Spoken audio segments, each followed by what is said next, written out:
Well, we're calling it the double migration. Asylum seekers coming to Chicago, mostly from Texas, at a sizable cost to government agencies, and then going from Chicago to somewhere else.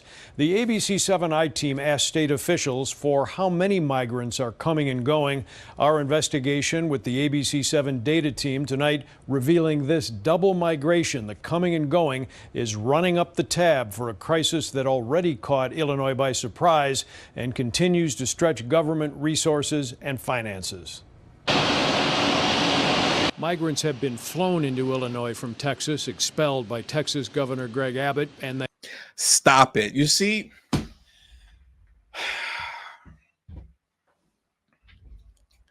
migrants were not expelled from Texas by Greg Abbott.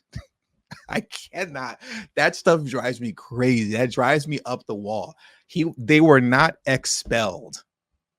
The overwhelming majority of illegal immigrants crossing the border stay in Texas. They cross there and then they stay there.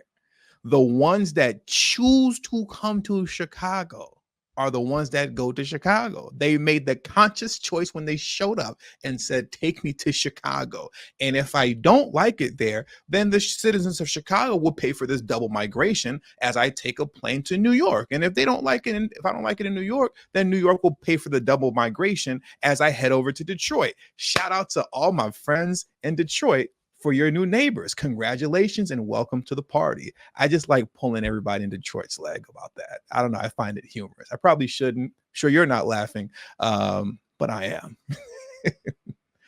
They have been bused here. Let me rewind it back just a little bit. Migrants have been flown into Illinois from Texas, expelled by Texas Governor Greg Abbott, and they have been bused here by the thousands from the border zone. People fleeing their homeland have become points of political contention, sides of humanitarian debates, and figures on government ledgers. Tonight, even as more asylum seekers arrive here, some continue to leave. The I-Team filed an open records request to find out how many migrants are leaving Illinois, what that costs, and who's paying. Migrant travel costs in the Chicago area, people leaving by bus, plane, and train, total more than $775,000. And when additional travel-related expenses, such as ride shares, are factored in, it's almost $850,000 taxpayer money for migrants to move out of Chicago. So far, you're looking at, what was that again? About $850,000. Has been the bill so far for the citizens of Chicago, paying for free flights, free plane rides, free bus rides, and free train rides out of Chicago in this double migration. About close to $850,000 so far. That's a lot of money. It's a lot of money, and it's only going to grow. It's only going to grow. Move out of Chicago. 4,327 have now come and gone, more than 10% of the migrants sent to Chicago. The Texas government will put migrants on a plane, let them, tell them that Chicago is this great place to come, which it is. But I'm the Greg Abbott defender at this point. Y'all got to stop lying on Greg Abbott's name, man. Stop. Put some respect on that man's name. Y'all gonna stop lying on Greg Abbott, man. That's not what's happening. Greg Abbott is not telling them Chicago is a great place to go. You should go there. They're literally crossing the borders, already knowing where they want to go. They get to pick, they get to choose where they want to go. They're picking to come to Chicago literally because that's what they want to do. They're saying, this is what Chicago's going to do for you. And then when they get here, they kind of see that what was told to them in Texas is not accurate. So, on the northwest side, Alderman Gil Villegas' 36th Ward houses some Chicago migrants, and he wants federal authorities to take more responsibility for the relocation of migrants here and elsewhere. What we don't want to do is put people in a position where they're in a place that really doesn't fit, or maybe they don't want to be here.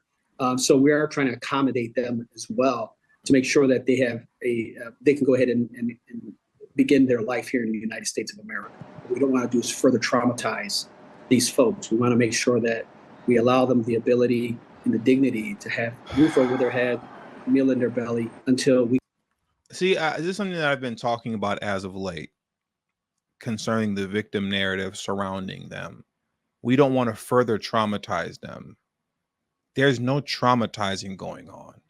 There is no traumatizing happening. If you're requesting to be sent to Chicago or any other city, and you get there, you made a conscious choice to come here with nothing. You're going to these cities with nothing. In an effort to just come up. They're just trying to come up. The resources run dry. So then you get to take a free plane ride to wherever else you want to go. There's nothing traumatizing happening here. Literally everything that's occurring, you did to yourself. And no one else did it to them. I'm really sick and tired of that narrative. We can figure this out. Catholic Charities has provided some of the logistical help in relocating migrants from Illinois. A spokesperson for Governor Pritzker tonight telling the I-Team that before leaving here, Illinois authorities make sure there's someone on the other end to receive the asylum seekers wherever they're going. And the most popular destinations for migrants leaving Illinois are New York, Florida, and Georgia, according to records at the Illinois Department of Human Services. And some actually asked to be relocated back to Texas, surprisingly. A long journey for a lot of these people already, getting longer. Sure is. Chuck, Right, thanks. Chuck, thanks. Let me just address that last part. I swear I'm gonna have to end up changing this channel name to like the Greg Abbott Defender. Like that's not what like I wanted this whole thing to become, you know, with me on this channel, but apparently that's what it's turning into. Let me listen to this part again. At the Illinois Department of Human Services, and some actually asked to be relocated back to Texas, surprisingly. It's not surprisingly. It's not surprisingly.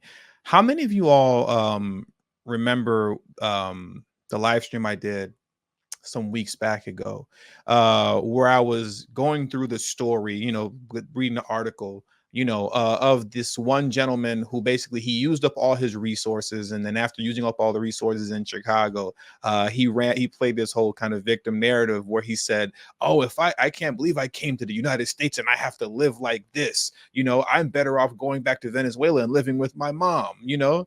And it was just like, what? Really? Okay. You know, but the point was at the end of that article, it broke off into another segment where they told a story of a man who had just recently crossed the border.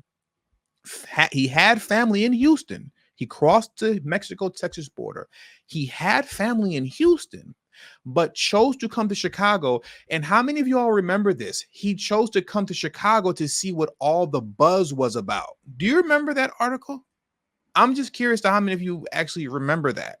This illegal immigrant who crossed the border, had family in Houston, but asked for a bus ride to Chicago because he said, I wanted to see what all the buzz was about. At this point in time, he was already in Chicago being interviewed, I believe it was by the Chicago Tribune. He came to see what all the buzz was about in Chicago.